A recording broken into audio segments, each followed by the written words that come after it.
He says I am ill. देखिए reporting clause और quoted text.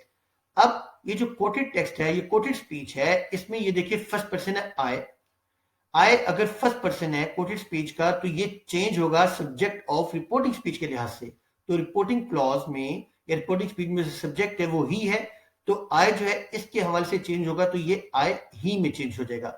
मैं अभी बाकी जो वर्ड्स हैं या कोटेशन मार्क्स को मैंने रिप्लेस किया है, मैं इसकी बात नहीं कर रहा, सिर्फ मैं बात कर रहा हूं चेंज ऑफ प्रोनाउंस। तो यहाँ इस स्लाइड में हम सिर्फ प्रोनाउंस की चेंजिंग की बात करें, तो आपका फुल फोकस होना चाहिए प्रोनाउंस पर कि प्रोनाउंस को कैसे चेंज करना है।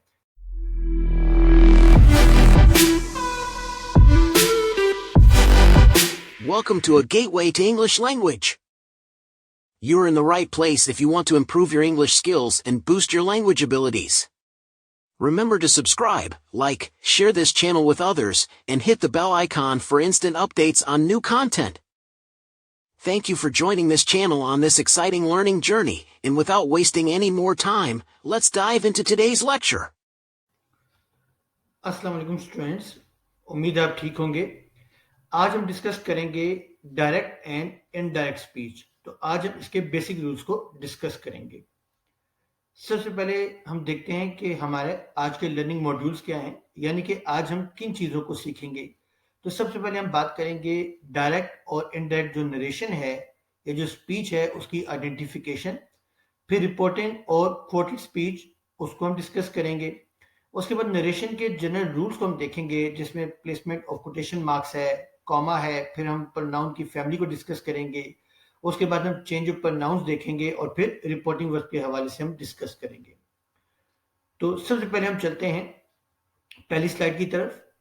डायरेक्ट एंड इनडायरेक्ट स्पीच या नरेशन के हवाले से हम देखते हैं कि the word narration has been coined from the word narrate which means to say और टू स्टेट।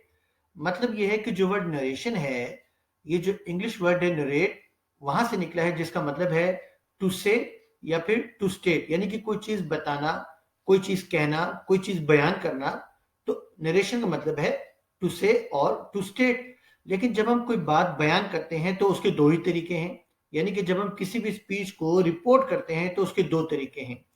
एक तरीकेकार क्या है, डायरेक्ट नरेशन, और एक तरीका है इनडायरेक्ट नरेशन, यानी कि direct way and indirect way. तो इन दोनों में फर्क क्या है? जब हम बात करते हैं डायरेक्ट नरेशन की, तो उसमें हमेशा हमारे पास कोटेशन मार्क्स होते हैं, और जब हम इनडायरेक्ट नरेशन की बात करते हैं तो उसमें हम कोटेशन मार्क्स को जो है वो नहीं मेंशन करते। जैसे यहाँ एग्जांपल है, ही सेड ही इज इल। अब यहाँ देखिए कोटेशन मार्क्स है, तो ये डायरेक्ट नरेशन है। और यहां देखिए मैंने कोई भी ऐसी स्पीच नहीं लिखी जिसमें कोटेशन मार्क्स मौजूद हो, तो इसका मतलब है ये इनडायरेक्ट नरेशन है।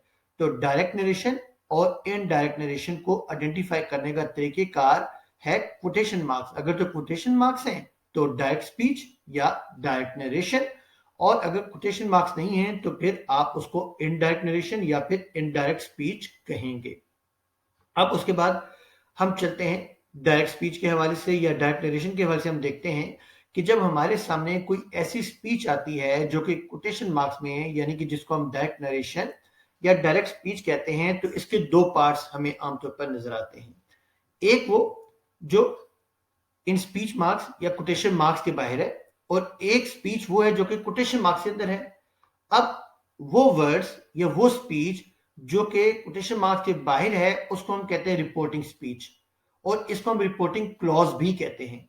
तो आप इसको रिपोर्टिंग क्लॉज कह लीजिए या रिपोर्टिंग स्पीच कह लीजिए, एक ही बात है। इसका मतलब यह है कि एक ऐसी स्पीच या एक ऐसी क्लॉज या ऐसे वर्ड्स जो कि रिपोर्टर के हैं, यानी कि एक रिपोर्ट करने वाला जो है वो क्या कह रहा है। तो जो रिपोर्ट करने वाला है उसके बारे में जब आप कोई बात करेंगे या उसकी स्पीच के बारे से आप बात करेंगे तो वो होगा रिपोर्टिंग स्पीच, यानी कि रिपोर्ट कौन कर रहा है, तो हमें वो बात बता कौन रहा है, तो वो होगा रिपोर्टिंग स्पीच या फिर रिपोर्टिंग क्लॉज। तो जो बात बताने वाला है, जब हम उसके हवाले से बात करेंगे तो हम रिपोर्टिंग स्पीच यूज करेंगे। और वो स्पीच जो कि कोटेशन मार्क्स में है उसको आप कहेंगे कोटेड स्पीच, क्योंकि ये कोटेशन मार्क्स में है। अब कोट का मतलब क्या है? इसका मतलब है कि जब भी कोई शख्स कोई बात कहता है या लिखता है और आप उसके एग्जैक्ट वर्ड्स को कॉपी करते हैं, रिपीट करते हैं, तो उसको आप कोटेशन मार्क्स में लिखते हैं, तो ये जो मार्क्स हैं, ये आपको नजर आ रहा है सेट ऑफ कोटेशन मार्क्स। तो जब भी आप कोटेशन मार्क्स लिखते हैं और इसके अंदर कोई भी स्पीच मौजूद होगी, तो इसका मतलब यह है कि ये स्पीच किसी शख्स के एग्जैक्ट वर्ड्स हैं, इसमें कोई चेंजिंग नहीं है। अब ये जो रिपोर्टिंग स्पीच है, ये जो रिपोर्टिंग क्लॉज है, इसमें ये जो वर्ब यूज हुआ है, इसको हम कहते हैं रिपोर्टिंग वर्ब या फिर प्रिंसिपल वर्ब। तो ये जो वर्ब है, ये रिपोर्टिंग वर्ब है या फिर प्रिंसिपल वर्ब है। यहाँ मैंने सिर्फ एक एग्जांपल दिए सेट की, वरना और भी वर्ब यहाँ हो सकते हैं जो हम आने वाले लेक्चर्स में देखेंगे। तो ये जो वर्ब है सेड, जो कि रिपोर्टिंग स्पीच का वर्ब है, इसको हम रिपोर्टिंग वर्ब भी कहते हैं और प्रिंसिपल वर्ब भी कहते हैं। और ये जो आपको कोटेशन मार्क्स नजर आ रहे हैं, डबल कोटेशन मार्क या सिंगल कोटेशन मार्क भी हो सकते हैं। सिर्फ फर्क इतना है कि जो डबल कोटेशन मार्क्स हैं ये अमेरिकन इंग्लिश में कॉमन है, और जो सिंगल कोटेशन मार्क्स हैं ये ब्रिटिश इंग्लिश में कॉमन है। वरना कोटेशन मार्क्स के और भी यूजेजेस हैं, लेकिन यहाँ हम बात कर रहे हैं नरेशन के हवाले से, और आमतौर पर हमें डबल कोटेशन मार्क्स नजर आते हैं, इसलिए मैंने यहाँ डबल कोटेशन मार्क्स जो है उन्हीं को मेंशन किया है जो कि अमेरिकन इंग्लिश में कॉमन है। अब ये जो डबल कोटेशन मार्क्स हैं, इनको हम कहते हैं quotation marks, quotes, quote marks, speech marks. आप कोई भी टर्मिनोलॉजी यूज कर सकते हैं, लेकिन आमतौर पर जो यूज होती है टर्मिनोलॉजी, वो कोटेशन मार्क्स भी होती है और स्पीच मार्क्स भी इसके लिए यूज होता है। तो ये तो होगी डायरेक्ट नरेशन के हवाले से या डायरेक्ट स्पीच के हवाले से कि इसके दो हिस्से हैं, एक है रिपोर्टिंग स्पीच या रिपोर्टिंग क्लॉज, यानी कि रिपोर्ट करने वाला कौन है, और एक है कोटेड स्पीच, यानी कि जो वर्ड कहे गए हैं वो हैं क्या असल में, तो उसको हम कोटेड स्पीच कहेंगे। अब इसके बाद हम देखते हैं इनडायरेक्ट नरेशन। इनडायरेक्ट नरेशन में क्या होता है, सबसे पहले आप ये देख लीजिए कि इनडायरेक्ट नरेशन को आप रिपोर्टेड स्पीच भी कहते हैं। तो कुछ जो ग्रामर सोर्सेज हैं वो इसको रिपोर्टेड स्पीच कहते हैं, यानी कि एक ऐसी स्पीच जो कि रिपोर्ट की गई है, और कुछ ग्रामर सोर्सेज इनडायरेक्ट नरेशन को ही रिपोर्टेड स्पीच कहते हैं। तो मैंने यहाँ इनको डिफरेंशिएट करने के लिए रिपोर्टेड स्पीच इनडायरेक्ट नरेशन को कहा है। तो ये जो स्पीच है इसको आप कोटेड स्पीच कहें, और जो इनडायरेक्ट नरेशन है उसको आप रिपोर्टेड स्पीच कहें। अब रिपोर्टेड स्पीच क्या है, जैसे कि मैंने अभी लास्ट स्लाइड में भी बताया था कि वो स्पीच जो कि कोटेशन मार्क से बगैर है, या वो नरेशन जो कोटेशन मार्क से बगैर है, तो उसको आप कहेंगे इनडायरेक्ट नरेशन, या फिर उसको आप कह दें रिपोर्टेड स्पीच। तो डायरेक्ट नरेशन और इनडायरेक्ट नरेशन की आइडेंटिफिकेशन हमने देखी, और हमने देखा कि जो डायरेक्ट नरेशन है उसके जो दो पार्ट्स हैं उनके क्या नाम है, और इनडायरेक्ट नरेशन को रिपोर्टेड स्पीच भी कहा जाता है। अब नेक्स्ट हम देखते हैं general rules of direct speech. अभी मैं इनडायरेक्ट स्पीच या इनडायरेक्ट नरेशन की बात नहीं कर रहा, बल्कि मैं सिर्फ डायरेक्ट स्पीच या डायरेक्ट नरेशन की बात कर रहा हूं कि इसके लिए रूल्स क्या हैं। तो सबसे पहले हम देखते हैं प्लेस कोटेशन मार्क्स, यानी कि जो कोटेशन मार्क्स हैं उनको आपने किस जगह पुट करना है, किस जगह प्लेस करना है। तो यहां लिखा है कि enclose the actual words of the speaker और writer in a set of quotation marks, यानी कि जो स्पीकर है या राइटर है उसके जो असल अल्फाज हैं, अगर आपने उनको मेंशन करना है तो they should always be enclosed in a set of quotation marks. Set of quotation marks means यहाँ बिगिनिंग और एंडिंग जो है वो कोटेशन मार्क्स से होनी चाहिए। जब आप किसी की स्पीच को कॉपी करते हैं, आप एग्जैक्ट वर्ड्स को रिपीट करते हैं, तो तब आप सेट यूज करते हैं, सेट ऑफ कोटेशन मार्क्स। और ये जो कोटेशन मार्क्स हैं, they are the primary indication that your speech is in its direct form, कि जो स्पीच है ये डायरेक्ट फॉर्म में है, डायरेक्ट नरेशन में है। तो ये direct speech, direct narration, direct form, तो ये आपको जो कोटेशन मार्क्स हैं या सेट ऑफ कोटेशन मार्क है, ये इंडिकेट करते हैं कि ये जो स्पीच है ये डायरेक्ट स्पीच है, या ये जो फॉर्म ऑफ स्पीच है ये डायरेक्ट फॉर्म ऑफ स्पीच है। नेक्स्ट हम देखते हैं प्लेसमेंट ऑफ कॉमा, कि कॉमास कहां लगाए जाते हैं। You should accompany the coated text with the reporting clause, यानी कि जब आप कोटेड टेक्स्ट लिखते हैं, ये देख लीजिए, तो उसके साथ रिपोर्टिंग क्लॉज होती है, जो मैंने शुरू में बताया कि रिपोर्टिंग वर्ब भी इसको कहते हैं, सॉरी रिपोर्टिंग स्पीच भी इसको कहते हैं। तो ये रिपोर्टिंग क्लॉज है, और इसमें जो है कोटेशन मार्क के साथ आप जो क्लॉज लगाते हैं ये रिपोर्टिंग क्लॉज कहलाती है, विच मे बी प्लेस्ड बिफोर और आफ्टर द कोटेड टेक्स्ट, यानी कि आप इसको रिपोर्टिंग क्लॉज को, रिपोर्टिंग स्पीच को कोटेशन मार्क से पहले भी लगा सकते हैं और कोटेशन मार्क के बाद भी लगा सकते हैं। If you plan to put the reporting clause in between two quoted text, अब अगर आप इसको स्टार्ट में नहीं लगाते, एंड पे नहीं लगाते, बल्कि दो जो आपने कोटेड टेक्स्ट हैं उनके दरमियान में अगर लिखना है तो make sure that it is not included inside any of the sets of quotation marks. तो ये जो रिपोर्टिंग क्लॉज है ये कोटेशन मार्क्स के अंदर नहीं आएंगे बल्कि कोटेशन मार्क के बाहर ही रहेगी हमेशा reporting clause. A reporting clause consists of a noun or pronoun and a reporting verb। तो आप जब भी देखेंगे रिपोर्टिंग क्लॉज को तो उसमें दो चीजें बहुत अहम है जो होनी चाहिए। एक तो ये कि आपके पास कोई नाउन या प्रोनाउन, जैसे यहां देख लीजिए मैंने प्रोनाउन यहां यूज किए हैं और यहां नाउन यूज किया है, और उसके साथ इस रिपोर्टिंग क्लॉज में आपने रिपोर्टिंग वर्ब भी लिखना है। यहां देखिए सेड, सेड, कंप्लेंट, जैसे मैंने आपको पहले भी पिछली लास्ट जो स्लाइड उसमें बताया था कि सिर्फ रिपोर्टिंग वर्ब जो है वो सेट नहीं होता, और भी होते हैं, जिसमें अभी हमने देख लिया कंप्लेंट, ये भी एक रिपोर्टिंग वर्ब है। तो रिपोर्टिंग क्लॉज में आप जो भी वर्ब यूज करते हैं वो रिपोर्टिंग वर्ब कहलाता है। तो हमने यहां देखा कि तीन तरीके से आप डायरेक्ट स्पीच, डायरेक्ट नरेशन लिख सकते हैं। एक तो ये कि रिपोर्टिंग क्लॉज शुरू में हो, उसके बाद कोटेड टेक्स्ट हो। सेकंड है कोटेड टेक्स्ट पहले लिख दें, उसके बाद आपकी रिपोर्टिंग क्लॉज हो। और तीसरा ये कि आप कोटेड टेक्स्ट को ब्रेक कर दें, इंटरप्ट कर दें, इंटरप्शन ले आए उसमें, और उसमें उन दोनों के दरमियान जो है वो आप रिपोर्टिंग क्लॉज लिख दें।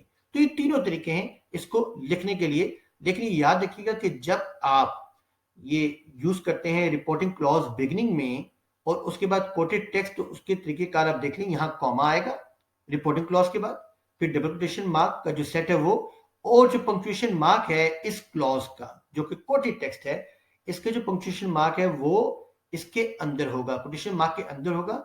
कुछ स्टूडेंट जो है वो कोटेशन मार्क के बाहर जो है फुल स्टॉप को इंसर्ट कर देते हैं, ये रॉन्ग है। तो आपने जो कोटेशन मार्क के अंदर जो है वो पंक्चुएशन मार्क को इंसर्ट करना है। और जो दूसरा तरीकेकार है वो क्या है, यहां तो हमारी स्पीच खत्म होती, कोटेड टेक्स्ट भी हमने फुल स्टॉप डाल दिया, लेकिन अगर आप रिपोर्टिंग क्लॉज बाद में लिखते हैं तो फिर यहाँ ये जो एंड है ये फुल स्टॉप पे नहीं होगा, बल्कि ये कॉमा यहाँ पुट करेंगे, उसके बाद आप ये जो रिपोर्टिंग क्लॉज है उसको इंसर्ट करेंगे, और रिपोर्टिंग क्लॉज का जो पहला वर्ड है ये स्मॉल होगा और उसके बाद फुल स्टॉप। ये तरीकेकार है। और जो थर्ड है स्पीच, उसमें आप जो कोटेड टेक्स्ट है जहां से आपने स्टार्ट किया उसका फर्स्ट लेटर कैपिटल होगा। फिर जब वो कोटेड टेक्स्ट आप बंद करेंगे, यानी कि आपने ये कोड जो है ये यहाँ बंद कर दी, जिसको आपने यहाँ कंटिन्यू दोबारा से करना है, तो फिर यहाँ कॉमा पे ये ब्रेक होगा। उसके बाद दोबारा से रिपोर्टिंग क्लॉज जिसका फर्स्ट लेटर स्मॉल होगा, और रिपोर्टिंग क्लॉज के बाद कॉमा, फिर कोटेशन मार्क की स्टार्टिंग और फर्स्ट लेटर जो है वो स्मॉल होगा। अगर ये प्रॉपर नाउन है तो उसको आप कैपिटल करेंगे, वरना आप इसको स्मॉल रखेंगे, और इसकी जो एंडिंग है वो पंक्चुएशन मार्क पर होगी जो कि आमतौर पर फुल स्टॉप होता है। तो ये आपको तीन जो डायरेक्ट नरेशन हैं, डायरेक्ट स्पीचेस हैं, जो डायरेक्ट फॉर्म्स हैं, उसको लिखने का तरीकेकार मालूम होना चाहिए कि आपने उसको कैसे लिखना है, रिपोर्टिंग क्लॉज को कैसे लिखना है और कोटेड टेक्स्ट को कैसे लिखना है। नेक्स्ट हम देखते हैं प्रोनाउन की फैमिली को, कि प्रोनाउन की जो फैमिली है वो क्या है। ये बहुत इंपॉर्टेंट है क्योंकि जब भी आप नरेशन चेंजिंग की तरफ जाते हैं तो प्रोनाउन फैमिली के बारे में आपको मालूम होना चाहिए, क्योंकि आपने इसको चेंज करना होता है। हर जो डायरेक्ट नरेशन है उसमें हमेशा प्रोनाउंस चेंज होते हैं अगर वो रूल्स अलाउ करते हैं। अभी हम देखते हैं वो रूल क्या है। तो प्रोनाउन फैमिली में हम देखते हैं कि ये देखिए, इसको मैंने अलग से हाईलाइट किया है, इसको हाईलाइट नहीं किया और फिर ये अलग से हाईलाइट हुआ है, यानी कि ये जो है ये फर्स्ट पर्सन है, ये सेकंड पर्सन है और ये थर्ड पर्सन है। फर्स्ट पर्सन कौन है? स्पीकर जो बात कर रहा है। सेकंड पर्सन कौन है? With whom you are speaking, जिसके साथ आप बात कर रहे हैं। और थर्ड पर्सन कौन है? थर्ड पर्सन वो है जिसके बारे में आप बात करें, about whom you are speaking, जिसके बारे में आप बात कर रहे हैं वो थर्ड पर्सन है। तो first person, second person, third person. अब ये फर्स्ट पर्सन में आई एंड वी, सिंगुलर और प्लूरल की मैं बात कर रहा हूं। तो जब आप फर्स्ट पर्सन की बात करेंगे तो ये देखिए आई की फैमिली है, ये वी की फैमिली है, ये सेकंड पर्सन यू उसकी फैमिली है।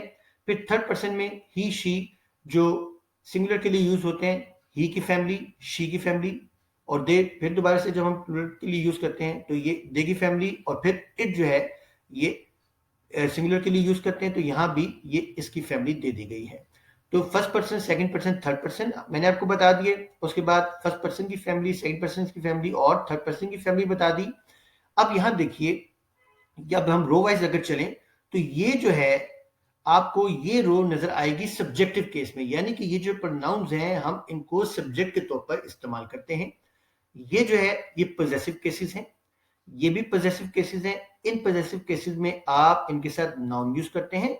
और इन पॉजेसिव केसेस में इनके साथ नाउन यूज नहीं होता। फिर उसके बाद ये जो रो है ये ऑब्जेक्टिव केस की है, यानी कि ये जो प्रोनाउंस है हम एज एन ऑब्जेक्ट यूज करते हैं सेंटेंस में। और फिर दोबारा से आप ये लास्ट रो देख लीजिए जिनको हम रिफ्लेक्सिव या इंफेटिक कहते हैं। तो ये रिफ्लेक्सिव प्रोनाउंस या इंफेटिक प्रोनाउंस उस कंटेक्स्ट में हम इस आखिरी रो को यूज करते हैं।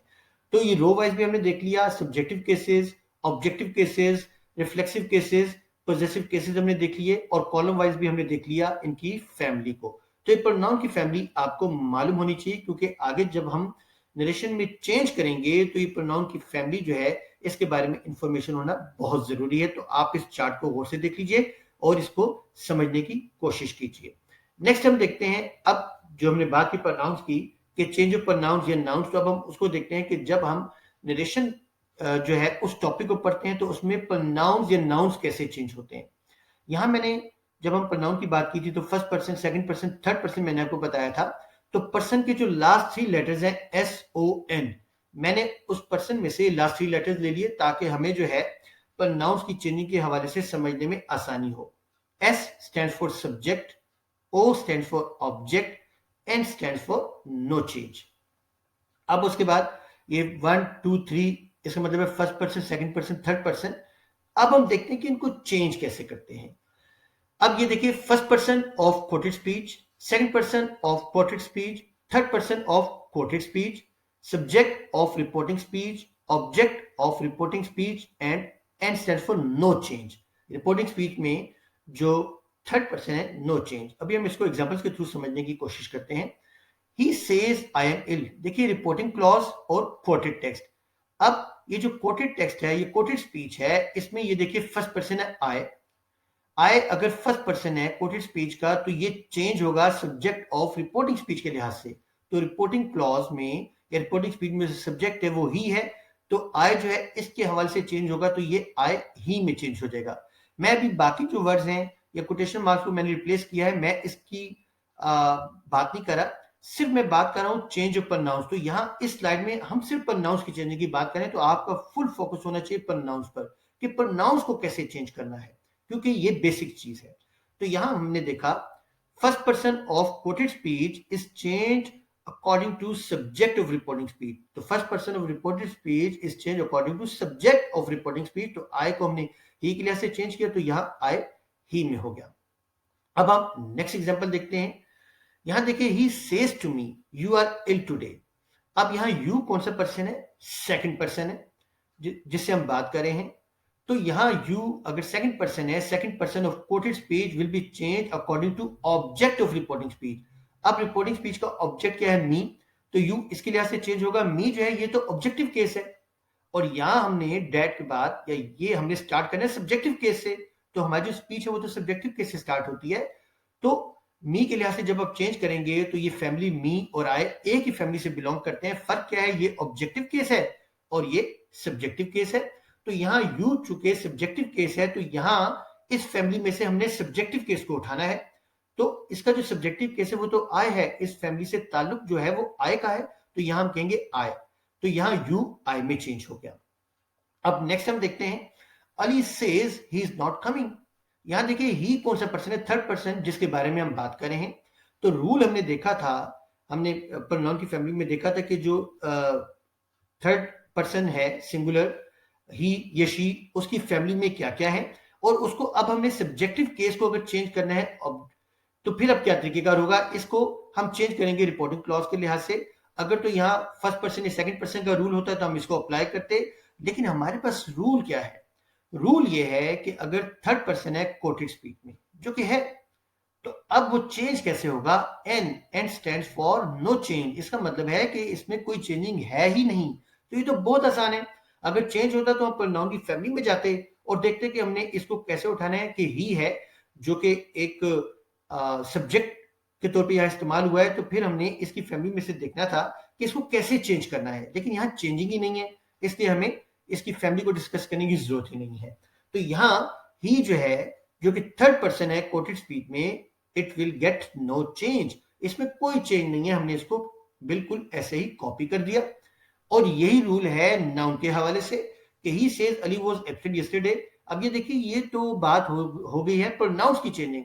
अब नाउन की चेंजिंग को मैंने यहाँ डिस्कस नहीं किया, इसका मतलब ये हुआ कि नाउन में चेंजिंग ही नहीं है। अगर चेंजिंग होती तो मैं उसको यहाँ डिस्कस करता, इसके बारे में मैंने डिस्कशन नहीं की। इसका मतलब ये है कि नाउन और थर्ड पर्सन ये हमेशा सेम रहते हैं, इसमें कोई चेंज नहीं होता। अभी जो नाउन है चाहे सिंगुलर हो या प्लूरल हो, इसमें चेंज नहीं होगा अगर ये कोटेड स्पीच में है। तो अली अली रहा, हमने इसमें कोई चेंज नहीं किया। तो हमने स्लाइड में देखा कि first person of quoted speech will be changed according to subject of reporting speech, second person of reported speech will be changed according to object of reporting speech, and third person of quoted speech will get no change। तो ये हो गया pronounce के हवाले से। अब हम चलते हैं से एंड टेल, जो कि रिपोर्टिंग वर्ब की हम बात कर रहे हैं, मैं डायरेक्ट नरेशन की बात कर रहा हूं। we can use say and tell to report statements in direct speech, यानी कि ये जो डायरेक्ट स्पीच है ये पूरी, इसमें हम टेल या से जो है इसको यूज करते हैं किसी भी स्टेटमेंट को रिपोर्ट करने के लिए। ये रिपोर्टिंग क्लॉज की बात हो रही है डायरेक्ट नरेशन में, तो इसमें हम से भी यूज कर सकते हैं यहाँ और टेल भी यूज कर सकते हैं। लेकिन रिपोर्टिंग क्लॉज में आमतौर पर जो से है वो कॉमन है। मैं फिर आपको बता दूं कि हम बात कर रहे हैं डायरेक्ट नरेशन की, मैं अभी इनडायरेक्ट नरेशन की बात नहीं कर रहा। तो डायरेक्ट नरेशन में से और टेल दोनों यूज हो सकते हैं, मगर से कॉमन है इसलिए आपको ज्यादातर यहां से मिलेगा। We don't always mention the person being spoken to with say, यानी कि यहां अगर से है तो जरूरी नहीं है कि इसके साथ आप कोई पर्सन लगाएं, कभी आप लगा भी सकते हैं, कभी नहीं भी मौजूद तो कोई प्रॉब्लम नहीं है, क्योंकि से वर्ब ऐसा है कि जिसके साथ आप पर्सन लगाएं या ना लगाएं डायरेक्ट नरेशन में तो उससे फर्क नहीं पड़ता। लेकिन फर्क पड़ता है जब आप ये वर्ब यूज करते हैं जो कि टेल है। With tell we always mention the person being spoken to। तो अगर आपने डायरेक्ट नरेशन में यहां देखिए टेल यूज करना है तो फिर आप इसके साथ मेंशन करेंगे किसी पर्सन को जिसके साथ आप बात कर रहे हैं। We use an indirect object underline, तो यहां मैंने अंडरलाइन कर दिया ऑब्जेक्ट को जिसके साथ आप बात कर रहे हैं। तो आप हमेशा टेल के साथ कोई ऑब्जेक्ट लगाएंगे, पर्सन लगाएंगे। तो से के साथ आप पर्सन लगाएं या ना लगाएं कोई फर्क नहीं पड़ता। ये कोई ऐसा रूल नहीं है कि हार्ड एंड फास्ट रूल कि आपने हमेशा लगाना है, अगर नहीं लगाते तो ठीक है। लेकिन टेल के लिए रूल ये है कि अगर डायरेक्ट नरेशन में आप टेल यूज करते हैं तो आपने उसके साथ कोई पर्सन यानी कि कोई ऑब्जेक्ट जरूर लगाना है, ये रूल है। तो ये डायरेक्ट नरेशन के हवाले से याद रखिएगा से और टेल का डिफरेंस, कि से के साथ वर्ब लगा आप ऑब्जेक्ट लगाएं या ना लगाएं फर्क नहीं पड़ता, लेकिन टेल के साथ ऑब्जेक्ट जो है वो मेंशन होगा। तो स्टूडेंट्स ये था हमारा आज का लेक्चर जिसपे हमने नरेशन के जो बेसिक रूल्स हैं उनको डिस्कस किया है। और अब इन बेसिक रूल्स को हम आगे चलकर अप्लाई करेंगे आने वाले लेक्चर्स में। नरेशन के हवाले से हम देखेंगे कि इन रूल्स को हम कैसे अप्लाई करते हैं। तो अगर आज के लेक्चर के हवाले से कोई प्रॉब्लम हो तो आप मुझे कमेंट सेक्शन में क्वेश्चन कर सकते हैं या स्लाइड पर दिए गए व्हाट्सएप नंबर पर मुझे कॉन्टेक्ट कर सकते हैं। Okay students, take care.